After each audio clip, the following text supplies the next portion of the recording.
Saka unafunga kuti zvawakaenda Joni isu tina mwamvura here kuno.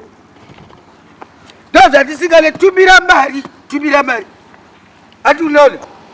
Makaenda Joni 20 chakuti.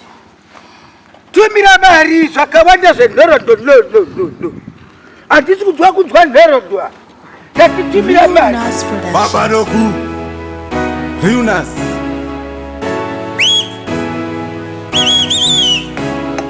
Let's go, man. How are you on equation? Links, man.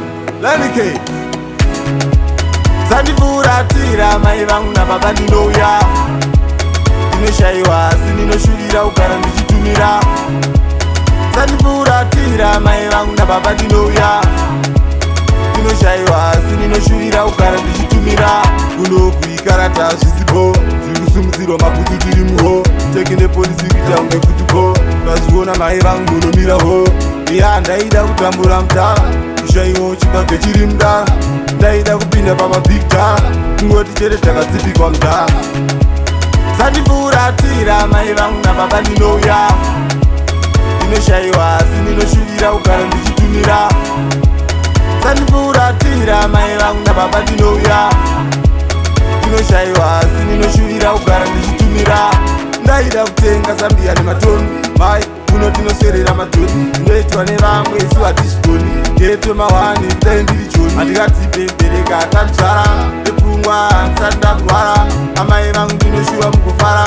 Muchabhilivha zvichinge zvambadara. Sandifuratira mai vangu nababa ndinouya. Ndinoshaiwa sindinoshuvira kugara ndichitumira. Sandifuratira mai vangu nababa ndinouya. Ndinoshaiwa sindinoshuvira kugara ndichitumira. Kuno kuikarata zvisipo zvikusumudzirwa mabhutsu tiri muho. Tekende polisi kuita unge futuko. Vaziona mai vangu munomiraho. Iya ndaida kutambura mutara. Kushaiwo chibage chiri mudara. Ndaida kupinda pamabhigta. Kungoti chete takadzipikwa mudara. Sandifuratira mai vangu nababa ndinouya. Ndinoshaiwa sindinoshuvira kugara ndichitumira. Sandifuratira mai vangu nababa ndinouya. Ndinoshaiwa sindinoshuvira kugara ndichitumira.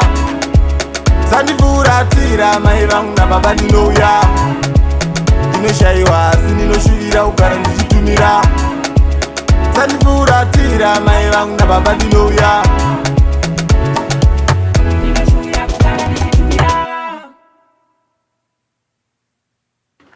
Aiwa zvakawanda usatsanangura.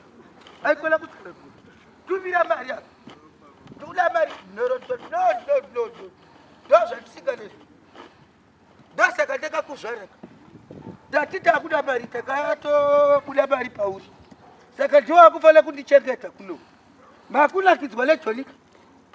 Yakunaka. Kaka ikoko maane mambelembe ikoko. Tumira mari apa zvakawanda nhorondo hadzizide. No. Tumira mari apa. Ndikuda mari nhorondo hadzizide nhorondo. No. Pane mari nyaya yangu ndepe mari apa. Mari mukomana. Mari mukomana.